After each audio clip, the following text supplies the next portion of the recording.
I want to start by thanking everyone for joining us tonight, particularly our panelists who are very dynamic professionals who have unique perspectives about PPE and the ways that small businesses are acquiring PPEs and what their opportunities are to acquire it at reasonable costs in a reliable way. We know that a lot of small businesses are challenged by that. There's so much demand and supply can be short and inconsistent. So my name is Karen Kelleher. I'm the Executive Director of Local Initiative Support Corporation's Boston office. I'm going to tell you a bit about our organization in a minute, so I won't belabor that right now. Going to be asking my colleague Adam at the IXL Center to be advancing the slides for me as we go. So Adam, if you could go to the next slide, please. This is just our quick agenda for tonight. We'll start with just a description of our program, the Beyond 6 Feet Apart Accelerator that this webinar is a part of, and then we'll go to remarks by our panelists and open up for questions initially from the participants in the Beyond 6 Feet Apart Accelerator, and with audience questions are being invited by the, it says Q&A function, but because we're on Zoom, we are actually, I think it's a chat function. We'd like to have you submit questions through. Thank you so much for your patience with our technical difficulties tonight. We apologize for that. We're not quite sure what happened, but we will fix it and it will not happen again. So this program, the Beyond 6 Feet Apart Accelerator, is a program that is specifically focused on minority-owned businesses. And while, of course, we are all managing through the effects of a global pandemic, we are also just want to pause and acknowledge that we are also living through a period of extreme police brutality and response to that, and that many of the participants in this program may be deeply affected by that. Their businesses may be deeply affected by that. We are all deeply affected by that. This program is targeted at minority-owned businesses very deliberately and intentionally because we are seeking to create tools and methodologies for supporting minority-owned businesses to both survive these crises and to grow and to build more wealth, more jobs in communities of color to better drive economic equity in our country. So I just want to put this program in that context and just note that there's room for discussion about all of those issues in our conversation tonight. The program is designed to work with a cohort of minority-owned businesses. It's a pilot. That cohort is going to be exploring strategies for their own businesses, but for the sectors that they work in to solve all of the various challenges that they need to solve to reopen their business if they've been shut down and to pivot their business strategy in response to those crises, in particular to COVID-19 and the economic shutdown as a result of that. It's a 5-week program. The goal is to build a safe strategic plan, and every participant is paired with a consulting team. This gives you a sense for who the participants are in this program, and they come from these 4 sectors. These are sectors that we see with some frequency when we work with minority-owned businesses, and we have some really excellent businesses in this cohort that are working with us to solve for issues like how to buy PPE. Next slide. The program is run by our partner, the IXL Center, and I want to introduce my partner in crime here, Hitendra Patel, who is the Managing Director of the IXL Center, to talk a little bit about the methodology that IXL has developed that the teams are using with their consulting teams to develop their strategic and safe plan. So good afternoon, everyone. Pleasure to be on this webinar, Karen. Thank you. The approach that we're using to get businesses up and running in COVID-19 is to basically address the fear. People are fearful of making other people sick. And so businesses which are going to be open are going to be those where customers feel safe, employees feel safe, and suppliers feel safe in the business. And what we do is we map out all those different stakeholders and see what the journeys are through the business to see what's unsafe. And for all this unsafe journey, we look for solutions, and we are collecting a database of solutions that can quickly be selected and then based on implementation put into place. And so that's the methodology, 4 weeks period, and the teams work through the program, identifying the journey, so creating implementation plan, of which, of course, COVID-19 is a big piece of this. It's a 5-step process. and it's very structured, and therefore you participate, you get the end, and with teams and consultants will make sure that things will be done. There's work, there's a lot of work which has to be done here, and outputs that are helpful for the owners of the business for what they have to do next. The idea, of course, is to think about solutions which are low cost, easy to implement, and actually create some competitive advantage also. And therefore, since we do have to make a change, why not make a change with solutions which are going to give us some sort of advantages versus just a standard 6 feet apart solutions. Next slide, please. And that brings us to today's webinar, and I'll give this thing back to Karen. Thanks, Hitendra. Along with that very disciplined process for each business and the sectors they're working in, we are hosting webinars like this one where we're trying to tackle the very practical challenges and considerations that need to be taken into account by each business, the ones in this program, but also all of the small businesses that are trying to adapt to this current moment. So these webinars are intended to be practical. They're all posted on LISC's website. We will share the information with you after the webinar. And next week's webinar is about digital tools and strategies for communications, because we find so many of the businesses really need to change the way they're communicating, both about how they're keeping everyone in their journeys safe for their customers, their suppliers, and their employees, but also their brand, their business value add, and their marketing strategy. So we have some really great participants next week. We have Colette Phillips from Colette Phillips Communications and Brandon Ransom from Include Innovation, who is also one of the business owners participating in the program and does amazing web design development and digital literacy for small businesses.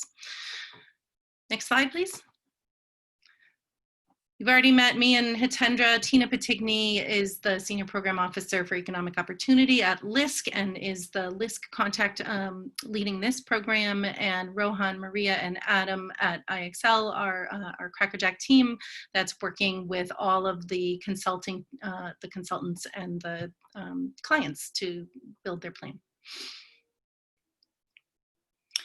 Very briefly, LISC is one of the country's largest community development support organizations working in underserved communities with underserved people and populations. We work in affordable housing, health and resiliency, building capacity, and in economic opportunity.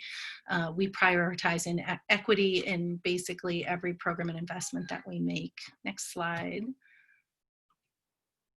I'm just going to go with this HP to move it along. IXL is a really unique partner for us because they are a global innovation firm and they have this unique heritage doing consulting work, but working with MBA students and working in education. So they bring to the table things we would not typically have. And our goal together is to create tools and strategies that could be replicated and used by a much larger group of people, things that can be scaled to help a lot of businesses be able to get back to work. So the tech tools that they're creating can be used by other technical assistance providers once this program is over. We will be doing another cohort, but really this is a laboratory, and it's why this webinar is opened up to everyone. We're looking to crowdsource solutions and to incorporate them into scalable tools. Next slide. LISC Boston has responded to the COVID-19 crisis for small businesses in a number of ways. We launched a rapid relief and recovery fund for Massachusetts. This program is part of that, but we have also been making small business recovery grants. We have worked with a cohort of about 40 other organizations to try to make PPP, forgivable PPP loans available to minority-owned businesses through technical assistance and connecting them with banks. We have other lending products. We do education, policy, advocacy, and working with a cohort of many, many other organizations to try to build strength into our small business ecosystem. And this program is funded in part by Mass Growth Capital Corporation. Next slide. And the last thing I'll mention is that we have 6 MBA programs working with us on this. Every business is assigned a consulting team that's trained and supervised by our partners at IXL, but the teams are made up of MBA students, and they are working with the business owners to develop their strategic plan. So we're particularly excited to have the partnership of all of these local institutions really working with us to try to relaunch these businesses. So I've been talking too long. I'm going to talk quickly about these next couple of slides, but we're about to start talking about PPE, which is what you all came for. The last week we talked about reopening guidance, and that reopening guidance in and of itself requires PPE. So if you were to go on the Reopening Massachusetts website, and you can see the link is at the bottom, and this slide deck will be posted on LISC's website under the Beyond 6 Feet Apart Accelerator after the program. They dictate PPE. Next slide, please. There are specific PPE requirements for particular sectors in addition to general PPE guidance. So the safety posters and standards that were talked about at our webinar last week, they require social distancing, hygiene protocols, staffing and operations protocols, and cleaning and disinfecting, and they all require PPE. Next slide. The general standards require masks and coverings for all employees, hand washing supplies, sanitizing high-touch areas, and employees must wear face masks. So those are PPE requirements. On the left, you see PPE supplies that we polled the participants in the program. What PPE do you need? These are the things that they said they need, pretty much in the order of frequency that they showed up. Almost everyone needs masks, hand sanitizer, disinfectant, wipes, gloves, and some of them need all of the other things on that page. They're still working on their plans, so that may evolve, but those are the things they're looking for. Right on the state's website, and you can't see the link on the bottom, but you'll see it when you get the presentation on the website. There is a listing of vendors on the state's website. You can refer to this and try these vendors. The state doesn't vouch for them necessarily, and neither do we. If you are a vendor and you're not listed here, there is a process for submitting your information. I don't know what that process is like, but perhaps Shamika has tried it, and we'll hear from her. Next slide. A lot of our businesses have been having some difficulty finding PPE that's reliable, and they are buying it from either their existing vendors, they're buying it online. We asked them for some recommendations of who they've found that they're working with that has been useful to them, and they gave them to us, so we put them on the slide here. Our businesses estimate spending between $400 and $2,000 per month on PPE. So for small businesses that don't necessarily have large operating budgets or margins, that's a pretty big increase in cost in and of itself as an adaptation to this crisis. There's been mixed reviews from those that have used Amazon, but we would like to suggest considering, that's okay, we'll talk about it later. Our partner, the Black Economic Council of Massachusetts, has created a marketplace for PPE supplies. They did that to meet the demand of their members initially, but also to drive business to minority and women-owned businesses, particularly Black and Latinx designers, makers, and manufacturers of PPE. They have 40 suppliers on the website and about 120 buyers on that website. As of right now, if you were to sign up on that website, you go on and you enter your information as a buyer or a seller, and you'll get an email back that will connect you to suppliers that should fit your needs. One of our panelists is a vendor through this program, and we'll talk a little bit about her experience there and just generally her journey of becoming a PPE supplier. They are working, ProtectMA is working with the suppliers to become certified as minority or women-owned businesses so that they can qualify for preferential treatment as a state contractor as well. So this program is about driving business to minority-owned businesses, and so we hope that everyone on this call will consider going onto the ProtectMA website and considering purchasing from these suppliers, or if you are a buyer, seeing if you can find a supplier that can meet your needs here. Next.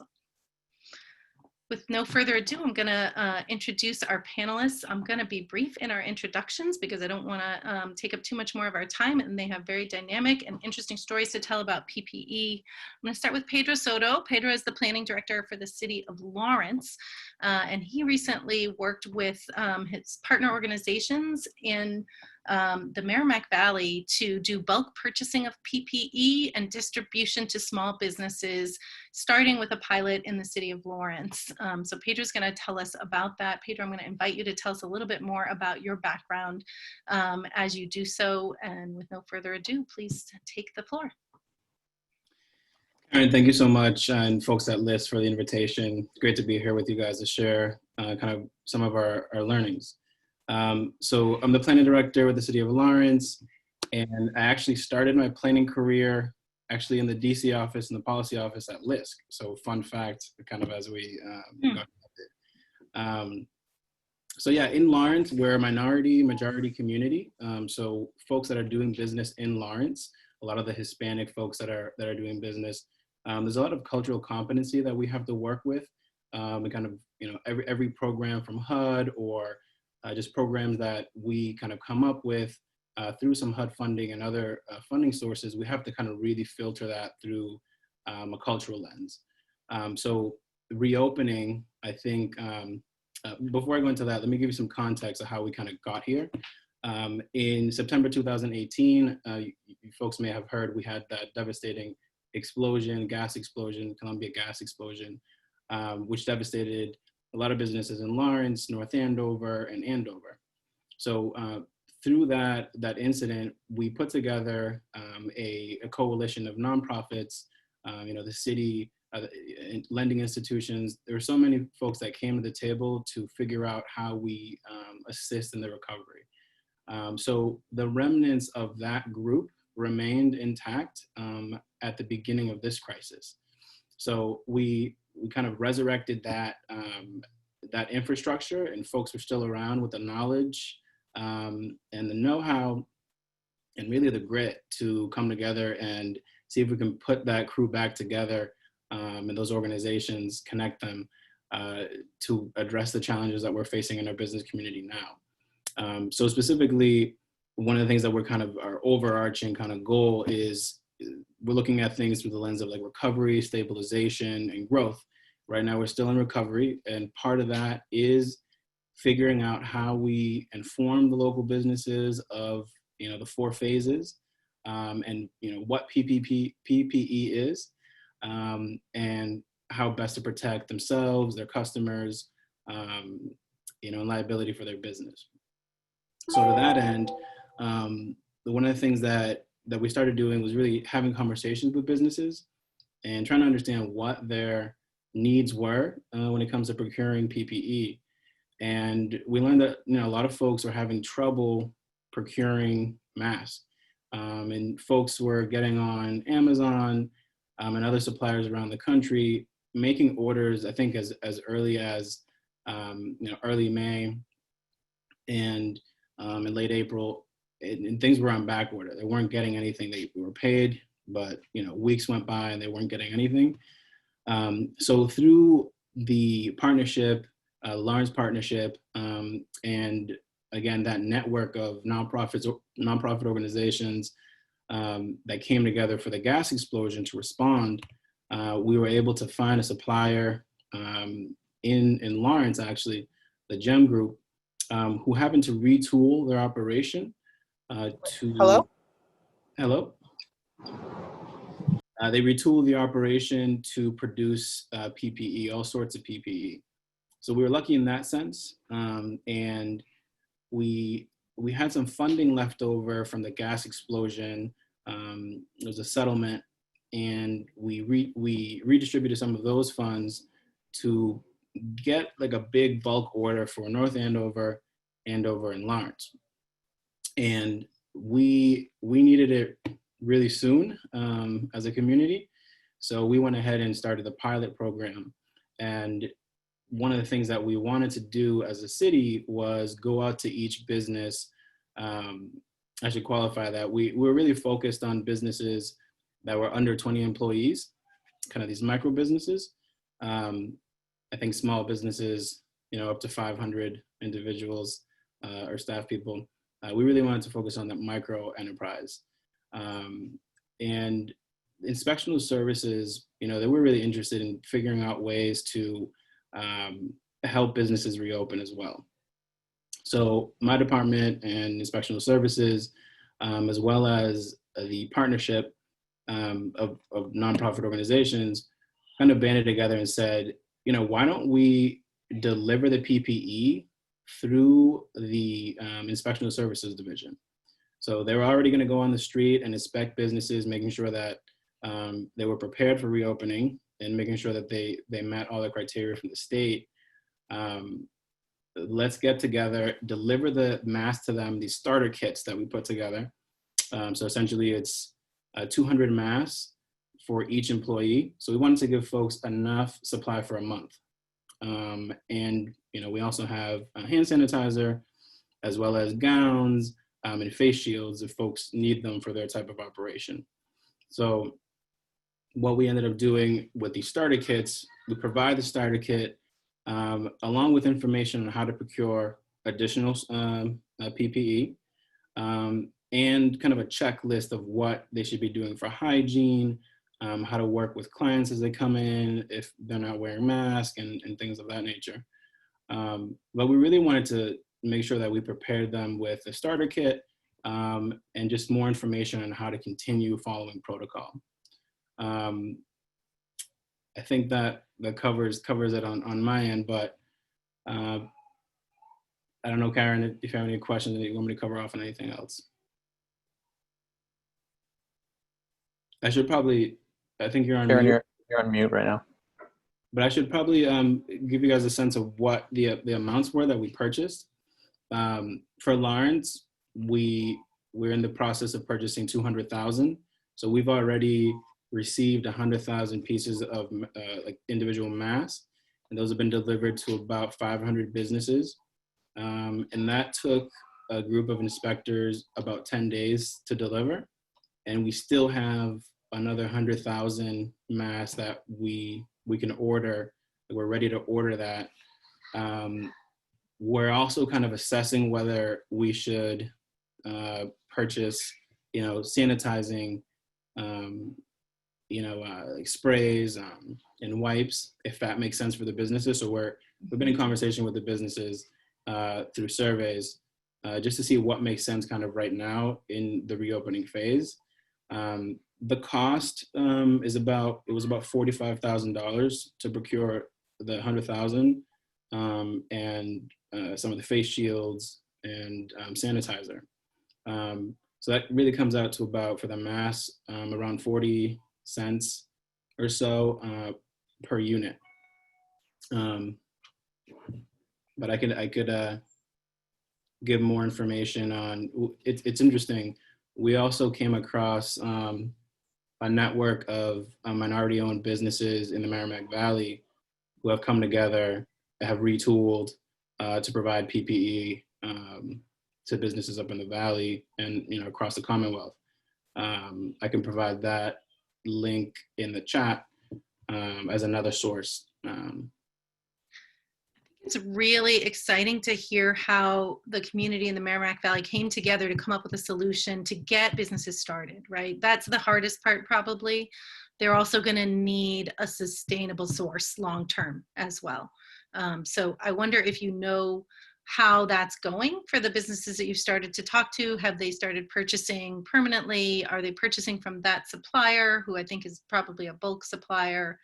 And how can other communities, because we have businesses in our program, we have others on the line, but from Worcester and Somerville and Boston and Lowell and Chelsea and Lynn and Bridgewater and a few other places. So how could they make this happen in their community?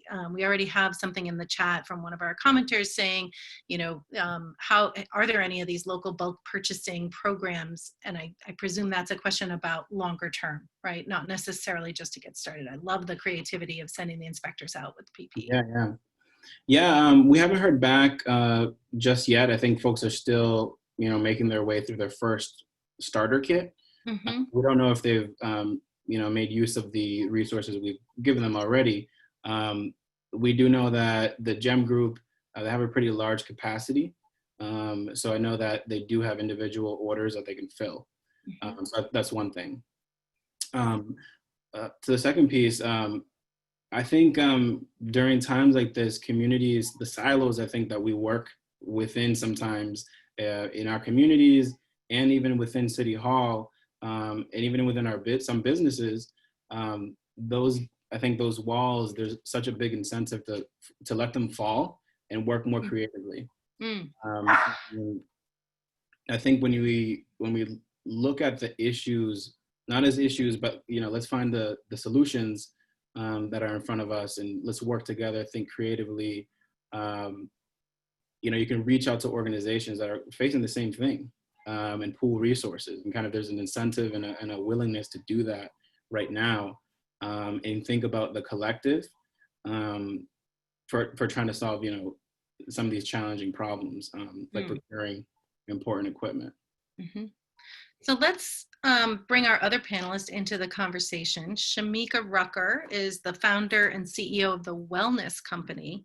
However, that's a pretty new gig for her. She spent 15 years or so in the corporate world as an engineer doing really interesting things that I couldn't begin to understand in the defense industry, but I hope she'll share some fun tidbits. I think she also is really a process and sort of program and project management expert as well. So she pivoted recently to open a wellness company, and then had to pivot again recently when COVID hit and become a PPE supplier. Shamika, with no further ado, please tell us about your background and your business. Well, you did a fantastic job of introducing me. Thank you. My name is Shamika Rucker. I've been here in Massachusetts. It'll be 16 years next month, actually.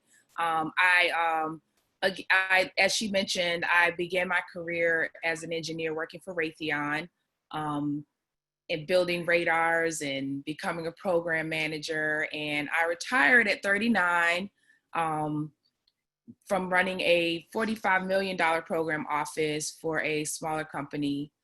So I figured that I would follow my passion as the second part of my career. And that's where the Wellness Company was kind of born out of, my passion for fitness and wellness. And under the umbrella of wellness comes the personal protection equipment that's necessary as we transition out of isolation and quarantine from the COVID pandemic. So here I am, I'm a supplier.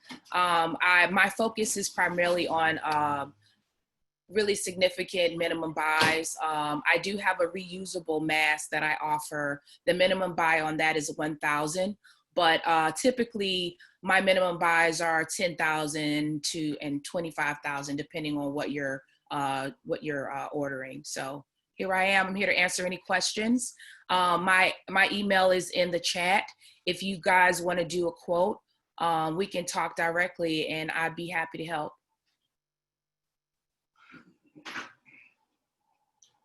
Karen, you're muted, Karen. Karen, you're muted. I got it. Yeah. Trying not to make my dogs the star of this webinar. As a bulk supplier, you are a potential partner for the kind of bulk purchasing collaboration that already came up, and that is what was done in Lawrence and in the Merrimack Valley, and maybe there's potential to do more broadly. Can you talk a little bit about whether you've had any conversations with municipalities or others with more bulk purchasing power, because they're aggregating smaller businesses? I know you are a vendor on the ProtectMA Ppe website. I know that's still evolving and growing, but tell us a little bit about some of the conversations you're having. Sure. In addition to the Ppe website and platform, I'm also a part of the City of Boston's link that you provided earlier. So my company is also there as well. I am a certified minority and woman-owned business through the Commonwealth of Massachusetts. So I have all of my paperwork and background and everything in order, just ready to serve. As far as my experiences and the people that I've been talking to, it has been at the municipality level. I've talked to the Department of Public Works. I've talked to the City of Boston, different aspects. A lot of them have been mostly interested or primarily interested in the reusable mask. There was some talks and discussions that disposable masks aren't necessarily sustainable in terms of the long run. In terms of the reusable mask, if you're in a service industry, especially, I mean, there was a mention and a question about children. With the disposable mask, there is a propensity to break, like the ear loop that can break off and become a choke hazard. So in that type of environment, I would personally encourage reusable masks. It's something that you can wash and use more than once for a longer period of time. Great.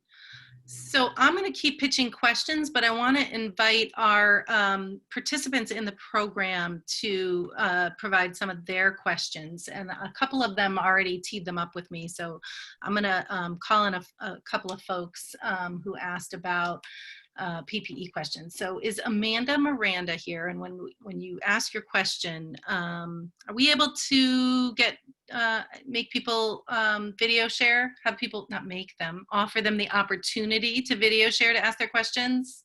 We're on a different platform than we intended to be. So I believe that everybody has the opportunity to just click on their camera and show themselves. So when you ask your question, if you can video share, oh, I'm getting a message from Miranda. I said I should probably read. And then tell us a little bit about who you are and what your business is, so that people have a little bit of context. Amanda, are you there? Hi, Karen. I am. Thank you so much. Go ahead. Good everyone. Thank you so much for this opportunity. So I guess this question would fall both for Pedro and for Shamika. So for Pedro specifically, are you noticing anything being done at the municipal or the state level to push forward guidance on regulations related to PPE quality standards and price spikes? And for Shamika, I'll alter that question a little bit, but can you tell us a little bit more about the quality control that you're initiating for the wellness company and the products and the bulk items that you're offering to consumers? Those are great questions, and I got to interrupt and ask you to introduce yourself, though, Amanda. And your Thanks. Hi, Amanda Miranda. I'm with Marvelous Barber Lounge and Marvelous Cuts, that's located in Boston's Financial District and Brockton, Massachusetts, respectively. And I'm also a Beyond 6 Feet accelerator participant. Thank you. Pedro, you want to go first? Yeah. Yeah, that's a great question. I think safety of the products and quality and how effective some of these products are has come into question. I should have mentioned at the top, our mayor, Dan Rivera, is actually on the committee for reopening, the governor's committee. So we've been getting, pretty fresh information as to what they're thinking at the state level. And quality has come up.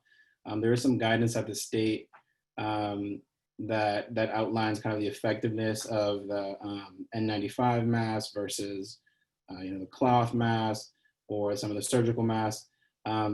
There hasn't been any kind of blacklist, let's say, of products or manufacturers that have had poor quality, but generally the N95 masks are like the highest to block kind of the I'm not sure the exact term, but for the virus. And the surgical masks, they are effective as well, but less effective than the N95. That's the only guidance that I've seen in terms of like effectiveness, not in terms of quality or safety, I should say. I'd be interested if Shamika has heard anything kind of at the state level. Yeah, so I have yet to get any requests to support medical professionals. As far as I'm aware, FDA required or FDA registered companies are only required for medical professionals. So in terms of quality standards, general manufacturing practices and procedures, those are things that we look for in our manufacturers. But there isn't necessarily like a seal of approval that I'm aware of other than the FDA registration that would be required for certain surgical masks and for N95 or KN95 masks and things of that nature. Are you aware of any OSHA standards for particular professions? I think I've seen some references to OSHA standards for PPE, but I suspect they are not for just basic retail or restaurant use. It's more for construction trades where there might be particulate matter and things like that. Yeah. If that question is direct, are you talking, is that for me? I was, yeah. I figure you may know because you're. Yeah. So I honestly, and this is even in discussions that I've had at the city level, And not to say that they haven't had these discussions with other companies, but I haven't heard of any OSHA requirements for materials that are being purchased.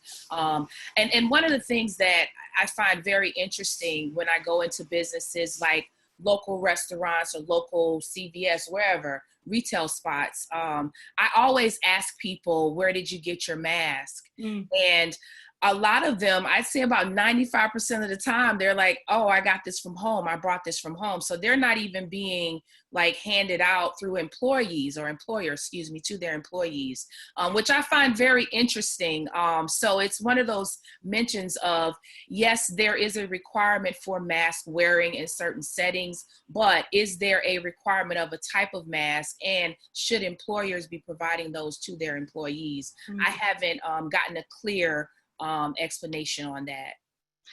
I mean, I think we're finding that everyone is flying this plane while building it, and figuring it out as we go, and that applies to the state as well. If you go on and look at their regulations, they're really very general, to the extent that there's a standard there. I saw like a 60% alcohol percentage required in hand sanitizer, but I didn't see much else in terms of general standards unless it's in the individual sector requirements. Right.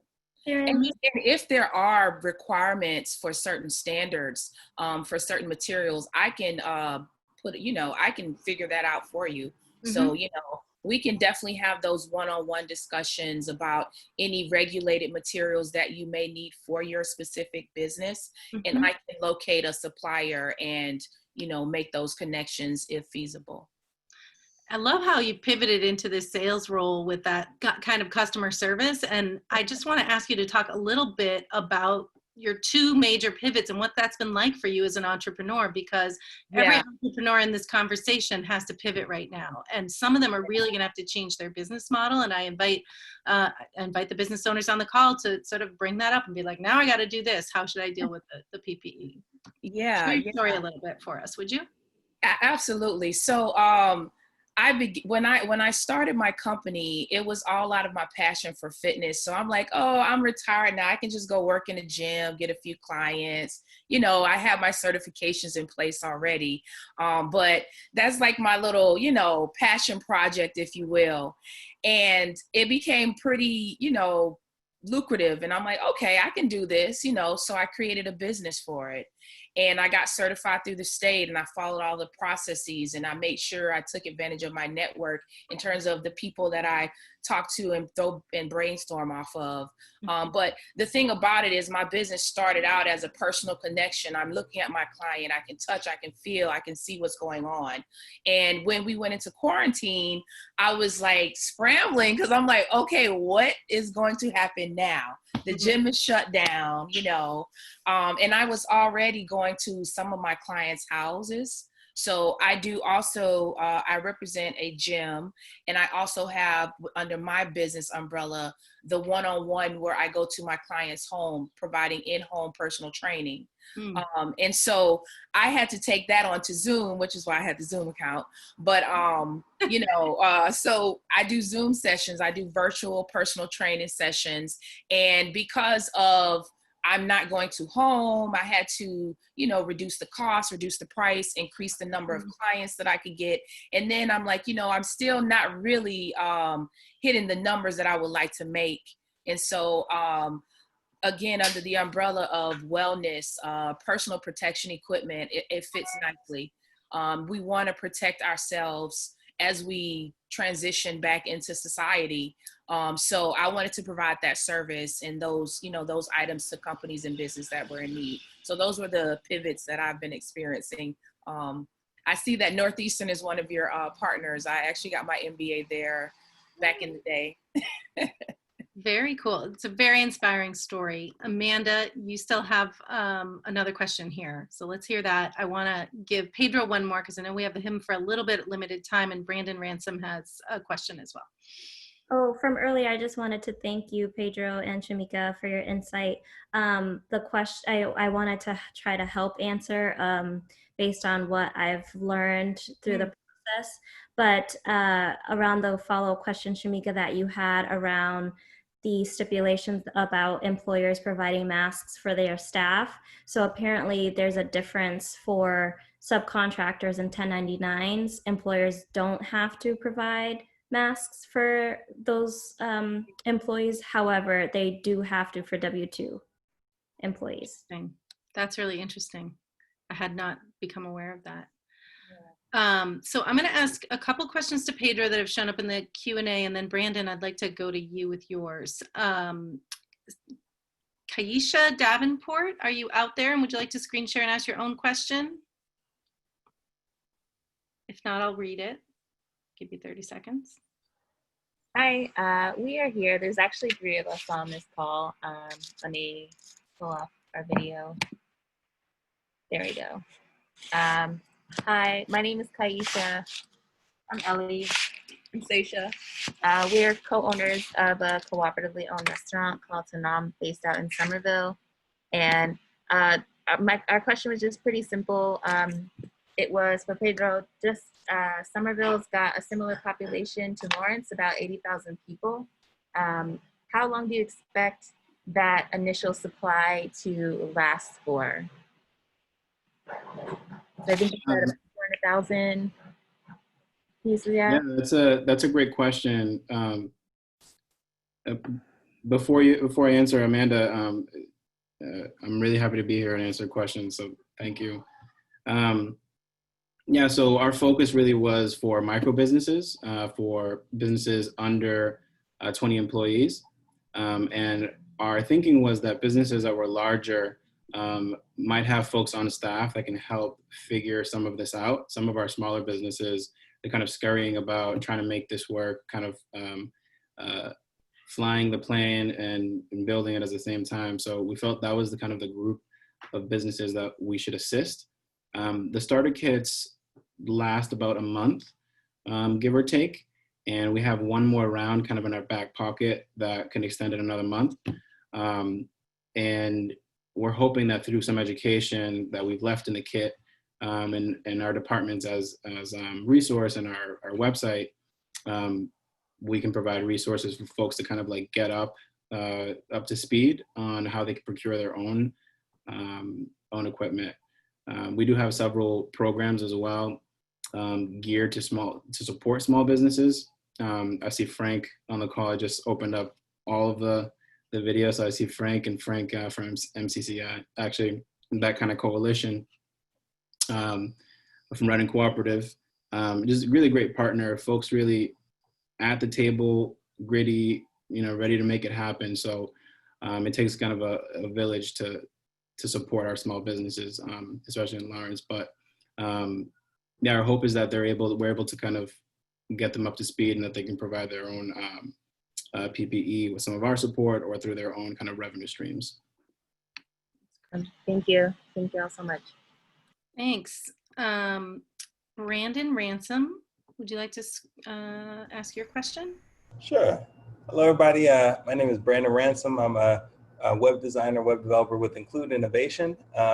We do web design and web development for social impact organizations. And we actually did the ProtectMA site. So definitely enjoying the PPE conversation and seeing how we can best contribute.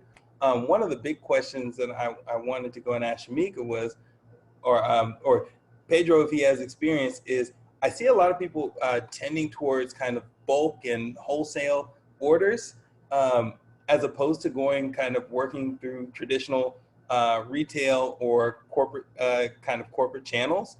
Have you had or been having discussions with, like, say, Target, right? Like, I know that Target has awful masks in store. Like, they're awful. They're like a sock with 2 slits cut on the side, right? I'm not sure how the conversations have been with procurement and or supplier diversity initiatives for a lot of these grocery stores. Have you had those conversations, or why choose one model rather than the other? So I've just been relying on my network at this point. I would love to have a conversation with Target or any big box or even medium box store. I'm definitely not focused on any particular type of customer over another. So if you have any, maybe we could have a discussion afterwards if you know some folks in those spaces and we can get the conversation started. mind you, I'm just the layman out here, but I do hear a consistent theme, which is we're primarily looking to partner with governmental agencies, and sometimes decision-making processes within that can be a much longer-term relationship than working with the corporate side of things. So that's kind of why I'm asking and seeing, you know, how organizations like us, we can best facilitate. It's a great question, Brandon. Oh, sorry, go ahead. No, just to add, I think, Brandon, you hit it right on the head. Bureaucracies work really slowly. It's a slow moving machine. So actually our PPE was procured through one of the partners, and it was just really easy for them to procure that. It would have taken weeks for us to kind of get approvals, and they got it done in a matter of days. We haven't reached out to small providers. I think it's just easier to receive one huge shipment and then divvy that up, as opposed to sending, you know, several dozen, you know, packages to some of the businesses individually. And then we didn't have kind of like that human touch, that relational aspect, if we didn't go deliver. But I think it's just a matter, for me, from my perspective, on the city level, it's just a matter of just ease, just getting one large shipment. And the pricing, I don't think, you know, buying something at 35 cents a unit is probably a lot better. I've seen really crazy prices on Amazon, like up to $1.25 a unit for some of these masks. So yeah, I think it was just the economies of scale decision and ease. So you bring up Amazon, and when we polled the businesses in the program, we found that many of them had at least tried to buy from Amazon and had some issues. So a couple of them out there, I don't know if everybody's on the phone, Rodney, Cornegay, if you're out there, or Jeannie Doe, I think you both had some experiences with that. Love to hear that experience. What worked, what didn't work about it.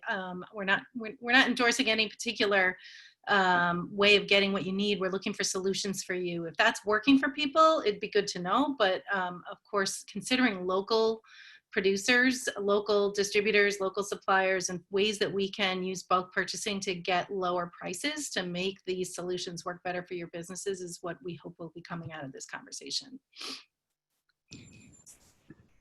Jeannie. Hi everyone. My name is Jeannie. I'm here representing Harry's Laundromat in Dorchester, and Harry's Laundromat is also one of the Beyond 6 Feet Apart Accelerator Program participants. And so I guess our experience, what we've been doing so far is actually been purchasing our PPE, which just really consists of gloves and masks from Amazon. And like, I guess personally, it hasn't really been a good experience for us because one, we are not in the right situation to purchase in bulk yet. It just wasn't in our funding, in our budget. And so we're just purchasing really the small amounts for now until we're able to figure it out. But, you know, in order to find, looking on Amazon, we were able to kind of see all the different types of ranges of cost. And of course, the ones that are cheaper are the ones that I see are coming from shipping from out of the country. It would take like a month or 2 months in order to get to us. So we did ordering. It was actually because it's a family-owned business, so my dad actually did some of the ordering without knowing that it would come in 2 months. So that just has been a challenge for us. And then also, because it's not local and we just don't have that much information on it, we're not even sure what the quality of these masks are. So that's just something that we're experiencing now, just as like fighting fires really quickly in order for us to reopen, but definitely looking into some of the resources that have been mentioned during this meeting. Thanks so much. Yeah, hopefully you at least go away with a bunch of options to go and look for additional sources. But I also think this conversation really leads to the question of whether we can do bulk purchasing at cost and make that available more broadly, even like basically financing a larger purchase to make it available in smaller quantities. Brandon likes that. We've got a bunch of that idea. We talked about that briefly the other day, pooling resources. So the cohorts that you guys have established through this program, if there was a way for you guys to communicate your needs to your program director and as an organization make bulk purchases, that's something that I could help you with today. So I think that this is a great time to have that discussion so that you guys aren't paying $1 for a mask, you know? So, and I know there's concern about quality. There is just that thing about the medical professionals are the ones that are required to have the FDA registered mask. And these are made in a manufacturing environment with general manufacturing practices, just as anything that you purchase, a paper towel or toilet paper, you know, there isn't a certification for those items. So, I mean, I'm not trying to trivialize it. And I know quality is very important. One of the things that took me a while was to nail down the right supplier for my reusable mask. The masks that I had been ordering off of Amazon and through other private vendors, they're either too loose or too tight, and the material isn't breathable, and it's stiff and it's soft and it's itchy, you know. And once I found a really great supplier with 100% cotton material, the stitching is well embossed. You can also do a private logo on the face mask if you want to do that as well. Then that's who I've been dealing and working with. So just wanted to say, again, the point that I'm making is resource pooling is something that is very important in these times as businesses transition back into a new reality. Thanks for that. We have not just this group to consider whether there's a solution, but a much broader group of businesses that business support organizations are working with, and some of the TA providers are on the call today. Couple of questions. One, Richard Michael John has a question that I think might be for Pedro. And then maybe we could tee up Carlos Espinosa from Jamaica Plain Neighborhood Development Corporation. Richard, are you out there? I am indeed. Can you hear me okay? Yes. Perfect. Yeah, I don't know if this is on your radar at all, Pedro, but I was wondering in terms of providing PPE, if there's a conversation happening around access and getting information on the testing centers and whether that's an issue for businesses at the moment. Yeah, Richard, thanks for the question. Great question. So our mayor actually, about a week and a half ago, committed $1 million to testing in Lawrence. As you may know, we're the third highest per capita infection rate in the state. So the mayor took, you know, actions that he thought we needed to ensure that everybody had, you know, a place that they can go and test. Right now, we're about 200 tests a day in Lawrence, and we're trying to get up to about 1,000 a day. So our population is close to 80,000. So our hope is that the next couple of weeks, we can ramp up and get to that 1,000. But you're right, I think testing is one of those things that goes hand in glove with, you know, PPE and opening up, no pun intended. But yeah, really important piece. And I think we cover that in Lawrence. We're ramping up to make sure we have that. Cool, that's great to hear. Thank you. And I have to jump off. It's been a pleasure kind of sharing some knowledge and hearing from you folks. And I have a new resource in Shamika if we can't source anything that we need in the Merrimack Valley. But it's been a pleasure meeting you, and all of you, Karen and LISC, thanks for the invite. Pedro, thanks so much for taking the time to be here. If our businesses are talking to their municipalities and they want to know about your solution, can they contact you? Absolutely. The best way to reach me is via email. And I think it's at the end of the slide. P Soto at cityoflawrence.com. We will make sure it gets into the slide deck so people can reach you if they want to reach out. Pedro, thanks so much for taking the time. You're welcome. I appreciate everybody getting your questions into Pedro early. Thank you. Have a good night. Bye. So we have a question about economies of scale from, who's that from? That's from my friend Carlos Espinosa. Yes, hello. This is Carlos Espinosa, JPNDC. I am very familiar with the different resources that we've been looking at, in particular from ProtectMA and from other resources that the state of Massachusetts have also been putting together. My question is that as I talk to business owners, somehow they are individually asking me to help them out with buying that. And I'm just wondering, how can we aggregate this so that I don't have to individually help every single person to do it one at a time? And so my question for Shamika was, what is the capacity of the production of these masks that we have here in Boston or in the US? Are we talking about maybe 1,000 masks per month? My understanding is that if you're a business owner of a nail salon and barber shop, you would probably need, since you have to change masks and gloves and other things and capes and all that right away, you'll probably go over 200 masks per day, I assume, or PPE requirements.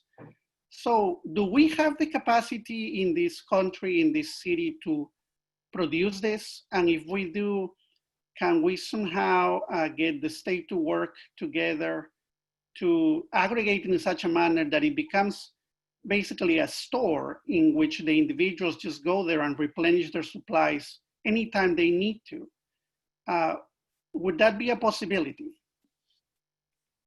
I mean, well, I'm an optimist, so I say anything is possible. The discussions that I've been having in regards to scalability and things of that nature is the local producers of masks haven't been able to provide the bulk quantities that certain businesses may think they need. So a lot of my suppliers are international. So I'm able to get materials by that way. The lead time is 2 to 4 weeks. So these are coming right off of the manufacturing production line. But in terms of, just answering back to your question of, does the state of Massachusetts have the ability? I don't know the answer to that question. All I know is everything that I've heard is that the quantities aren't here. So we've had to result in going internationally. So Brandon chimed in with the comment that is exactly what ProtectMA is intended to be, is to create that marketplace to make supplies more available. And it's in its earlier stages, right? So right now, I think what they're doing is you submit what you're looking for and they match you up with a supplier who provides that. So if they would never right now match you, Shakia, with the people on this call, because they're not looking to buy at the bulk level that you're looking to sell at. What it needs to get to is some level on which we're able to aggregate our order, or we provide the financing to pre-purchase and make it available in smaller orders, right? So that marketplace is there for small orders without having to go through the creation of a bulk purchasing power, an entity with bulk purchasing power in order to use that marketplace. So we'll have to feed that back to Shagun for the next round of changes to that marketplace. And I'm curious, Brandon, feel free to chime in here because I know you've been in that conversation, you know more about it than I do, I'm sure. Yeah, we're kind of building it right now. So it's really the goal is to make sure that there's a good two-way marketplace between suppliers and buyers. It just takes time to actually build that.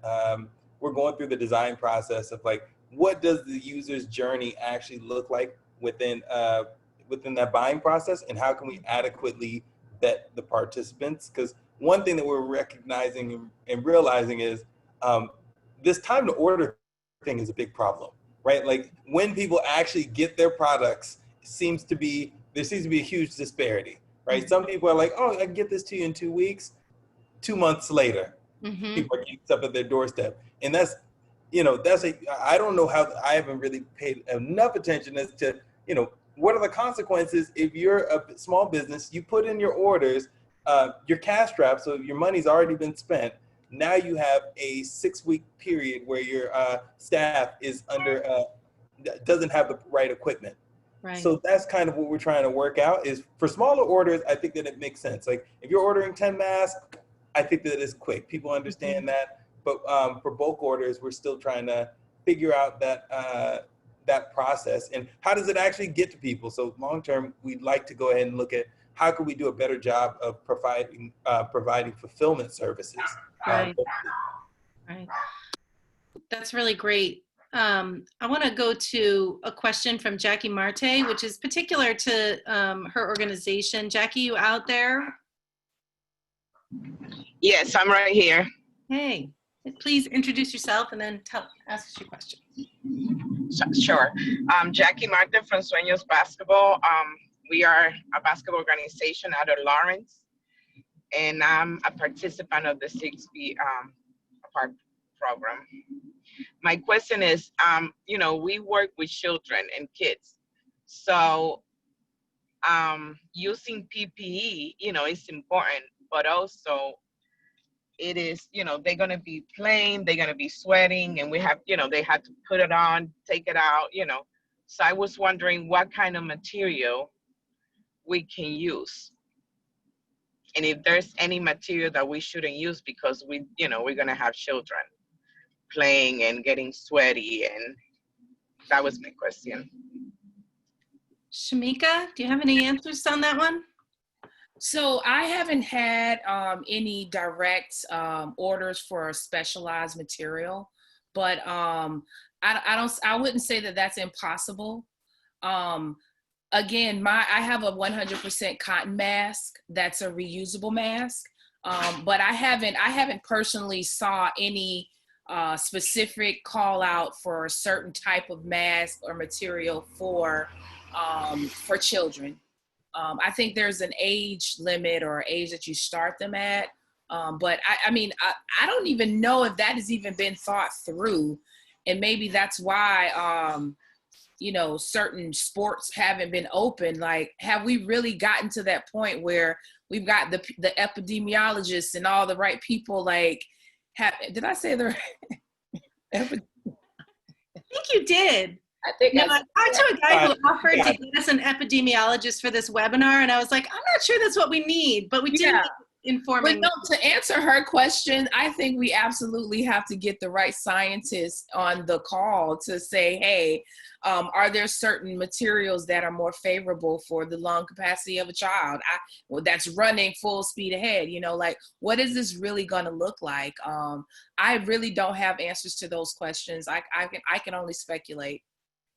Unfortunately, I prefer a face mask if I was in that type of setting, but it's like when you're moving and jostling around, is it going to fall off your head? So, there's so many things to be considered. Jackie, thank you, Shamika. I'm sorry. I wish I was more helpful. Oh, no, that's okay. I understand. Yeah. We all still working through it, Yeah. Jackie, I'm going to send your question to Jonathan Shapiro, who owns the GEM Group, which did the creation of the PPE for Lawrence and for Essex County. He has an epidemiologist on staff and told me about that. So I'm going to send your question to him. Oh, thank you. I appreciate it. Thank you very much. So Carlos Espinosa wanted to follow up Shamika, his earlier question. Sure. Yes, to Shamika and to Brandon, actually. Based on the medical knowledge, would it be possible to organize the tailors that are existing in each one of the business corridors in the city of Boston to prepare PPE materials, artisanal in this case, for the local businesses? Is that a possibility, so that we don't have to necessarily depend on shipments internationally?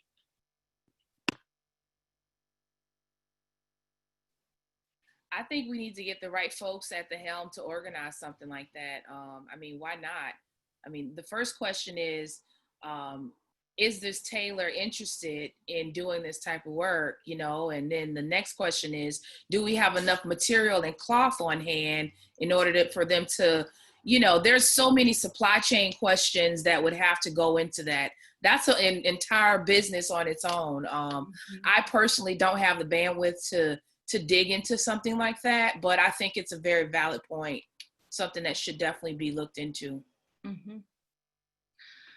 So I want to invite Miranda to come back on, because she has developed some hacks for her business that might be inspirational for others or useful for others. Thank you, Karen. Yeah, so Amanda Miranda again from Marvelous Barber Lounge. We are set to open summer of 2020 in Boston's financial district. But with the first location, you know, and thinking about the partitions that we need to include for our receptionists to take payment and kind of interact with clients, and also partitions in between each of the barber chairs, we thought creatively and realized that we could use shower curtains and attach them through the drop ceiling to include these, you know, transparent divides between each chair, so that, you know, on either side, the barber and the client are kind of protected and kind of in their own little cone of silence, given that you know, the timing for actual plastic partitions to be shipped to us were not going to be feasible for the business, and B, also the expense. So I think that, you know, as we're building this plane and trying to fly it with all the resources that we have on hand, we're going to have to continue to be very creative and thoughtful about, you know, the kind of workarounds, just to be able to, you know, carry forward with business as usual to the best of our ability. And the other thing that we did, and Jeannie, I sympathize with you so much around your comments related to Amazon purchases and delivery times. But as we were trying to order aprons for our barbers and the capes for disposable capes for our clients, again, we came into the timeline issue for shipping dates. And a workaround for that we discovered was using just regular plastic tablecloths that you would typically use for a birthday party. And so what we were able to do was cut them in half and kind of just put them and drape them over our clients as a way to be able to kind of create these capes. So I just wanted to offer that for whatever it may be worth. I'm not sure if there are other barbers or hairstylists on the line, but just hopefully maybe that'll serve as some sort of inspiration for all of us. Thank you, Karen. Thanks, Amanda. Very creative. Tablecloths, shower curtains, whatever you can come up with that creates that barrier, right? And if you're having a supply issue, I would love to connect with you. I can see if I can find what you need. Okay. We can definitely have that discussion, because I would imagine that you would need to purchase those things in bulk, especially if you start to ramp back up. Yep. Yeah. Great. Thank you, Shamika. This is sort of a related question. I don't know. It comes from Susan, and I don't see anybody on the screen named Susan, but if you're here, Susan, and want to ask her your question about sort of confidence in the effectiveness of your PPE, I'll read it if you're not here anymore. Okay, so Susan asks, aside from masks, disinfectant wipes, sanitizer, and cleaning products have also become in short supply. If I'm buying from a new product supplier, is there currently any review process for the formulation so buyers can feel confident that the goods are effective as well as safe to use? Maybe we've already answered this, Shamika, but let me see what your response is to that question. Sure. So I have a disposable mask. It's a 3-layer mask. The bacterial filtration efficiency is over 95%, and the particle filtration efficiency is greater than or equal to 95%.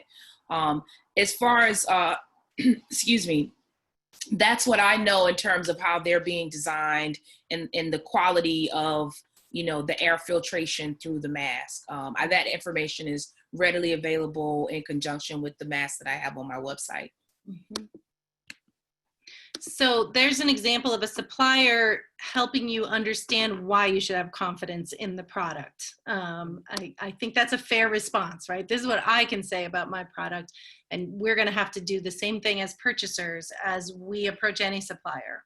Mm-hmm. Yeah. Knowing what to ask is important. Yeah. Yeah. Any advice about what to ask? Yeah, I mean, if there has to be a certain filtration value for your industry, knowing what that value is and having those questions directly with your suppliers is very important. Mm-hmm. You know, because you don't want to order, like you said, you know, maybe the standard is 70% alcohol, but you can get someone that can give it to you at 75, you know. Mm-hmm. You can exceed the standard. That could be a leg up in your industry, like, hey, our hand sanitizer is 5% better than everyone else's. I don't know, I'm just spitballing, but you know, again, if there are specific requirements and FDA registrations that you need for the material that you have to purchase, we can definitely have those conversations, and I can see what I can do in terms of locating a supplier and getting those things on hand for you. Great. No one's asked it in tonight's chat. Miranda, you may have asked it earlier before the webinar, but I got some questions about price gouging. There's a lot of demand and not enough supply, and some people are jacking the prices up. So we were asked the question whether there's any kind of regulatory oversight over that. And I don't know if you know, I did do a little research to make sure we had some answer to that. But what's your experience been, Shamika? Do you know about any state or federal regulation of pricing? I don't know of any regulation in that regard. I think there was this huge like congressional meeting that talked specifically about that a few weeks ago. I was appalled at some of the things that were happening. And that, I guess that kind of solidifies the fact that there may not be any or enough oversight in regards to gouging. I think there were some platforms like eBay or something that had, I don't know, kicked these people off that were like jacking up the price of Lysol wipes. They were kind of reselling them or whatever. You know, I've seen that type of stuff, but I know as far as my pricing, I do a widespread and just figure out what everyone is spending. I don't use Amazon as a primary resource because, in my opinion, you're going to get gouged on Amazon when it comes to PPE. I mean, you're going to pay way more than you would if you were to buy it in bulk from the manufacturer. That's just what it is. So again, there should be more oversight, but I am not aware of any. That's thanks for that. I did find that the Attorney General in Massachusetts actually passed an emergency regulation in March to prevent price gouging. And so if you do feel that you've been gouged on pricing and there's not really a precise standard, you can make a complaint to the Attorney General's office and they can impose pricing penalties. There's a number for that, and you can file a consumer complaint. We can put the number in the chat. So I was glad to see she had done that. I want to open it up for either, you know, sort of success and horror stories in the PPE purchasing and selling world, and any other questions out there. I know that we are getting close to the end of our time, and we're throwing all our questions at Shamika. She thought she was going to be a panel, but here she is answering all the questions. I have a comment from Tran Lee. You had some really thoughtful comments and questions before, but they were, I think, answered. So Tran, do you want to make your comment online?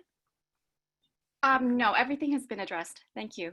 Okay. Tran commented that there's a business sign up where you can purchase in bulk and propose your own prices directly to sellers. I'm curious how that works, if anyone's had experience with it. Karen, Frank Carvalho has had his hand up quite a few times, so I was just wondering if you could. I'm sorry, Frank. I wasn't looking at the raised hands. Thank you, Adam. Frank Carvalho, please.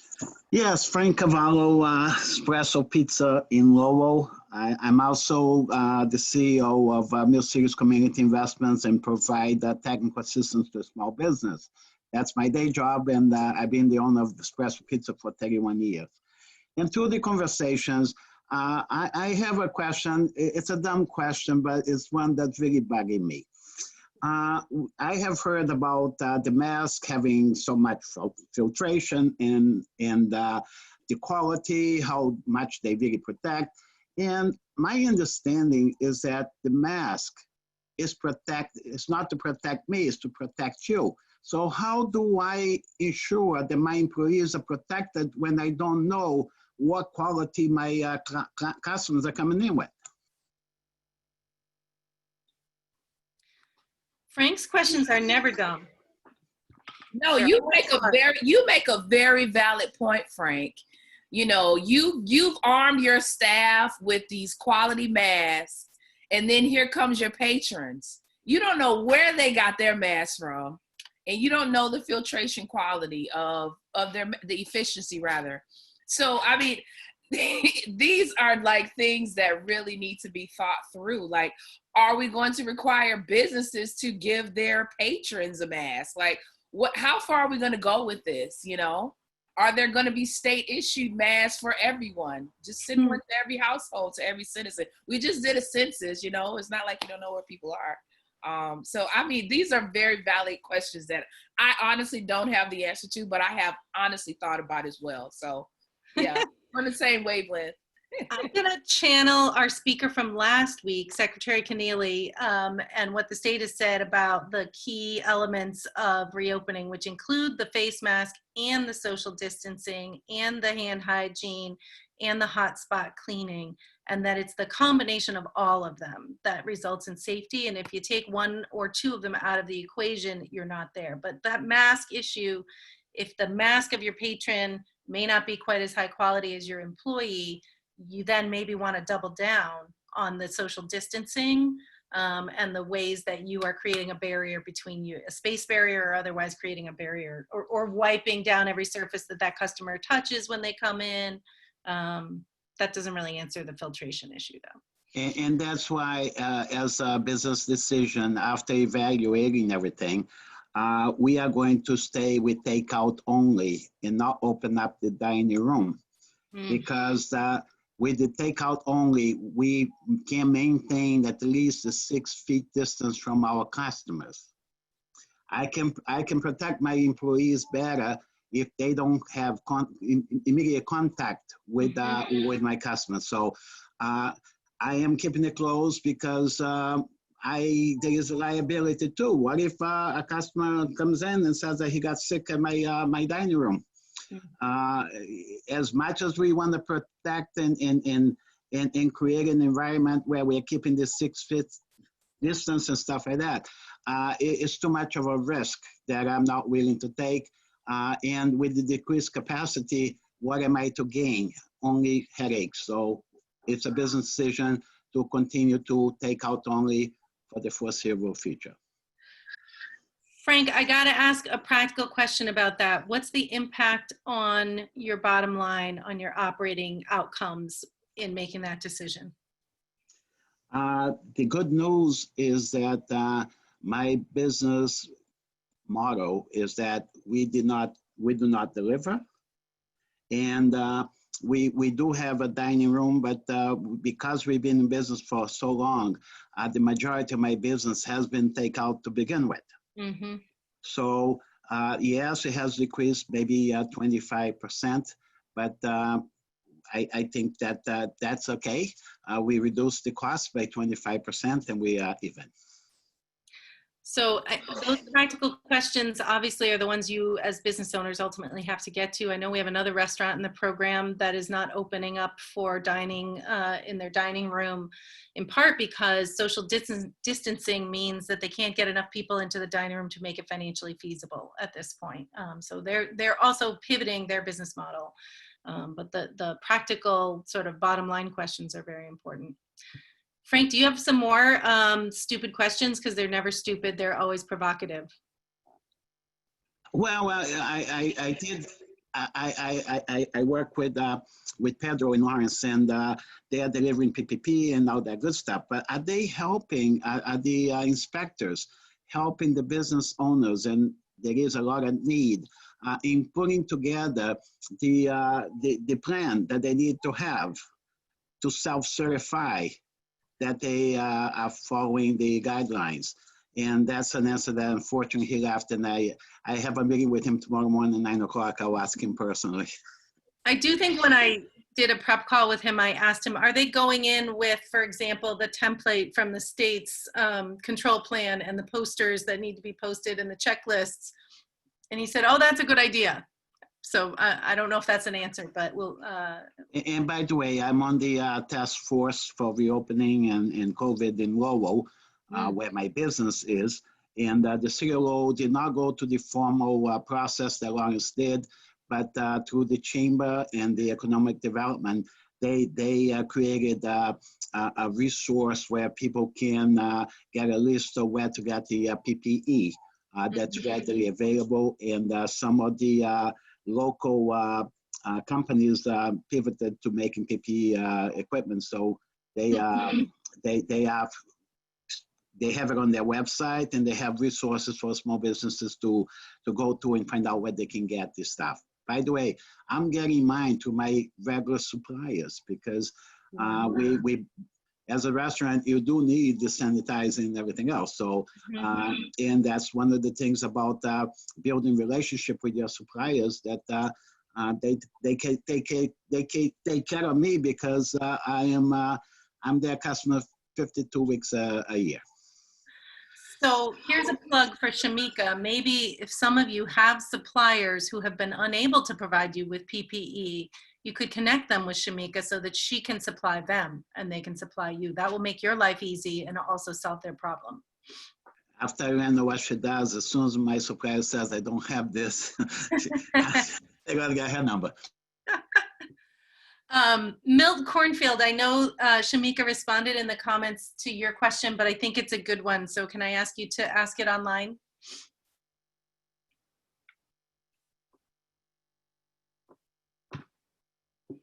Sounds like maybe Milt left. Oh, good. Thank you. He is, well, I am him. Hello. At any rate, my question had to do with, as a small restaurant, we have about 6 full-time equivalent employees, part and full-timers. And you can't go running around on a weekly basis trying to get equipment. So what I was asking is, I'm looking for 1 or 2 opportunities to talk to people about, a monthly supply that would be appropriate of the materials that we need in a restaurant. And since different people online here with different businesses, people don't want to keep running all over the place, bothering everybody. Right. So Shamika said, gratefully, she said, yes, I can help you with that. And I guess I'd like to talk to her tomorrow morning first thing because, we got to get this thing rolling. Love your attitude. Well, I don't know if that's you want to respond to that? We'll give you the last word. Sure. So if those are the types of contracts that you want to set up where you need a monthly delivery, I have the capability and the capacity to do all of that. I think these are very valid points because you want an ongoing partnership where you know that you're going to get 200 masks on the first every month. So, I mean, that's forward looking, and that's a very intelligent, way of running your business. So yeah, I'm here. And you raised the question often in your conversations tonight about quality. So if you could direct us to, a particular vendor that is good, it saves us so much work in the future. But that's exactly what I do. My partnerships are with vendors that either provide FDA registered quality disposable masks, or I know that the quality of the reusable mask, it's going to be consistent. It's going to be good quality stuff. So yeah, absolutely. I've already done that legwork is the bottom line. So this has been really helpful. Shamika, thank you so much for sharing your experience and your knowledge with everyone here and for taking these questions that, are coming from all different directions. I think we don't have complete solutions here, but we have the beginnings of some solutions and some things to follow up on.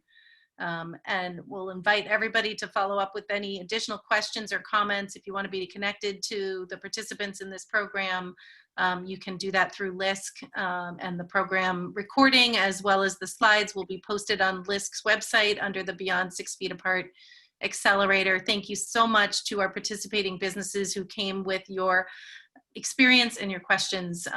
Without you,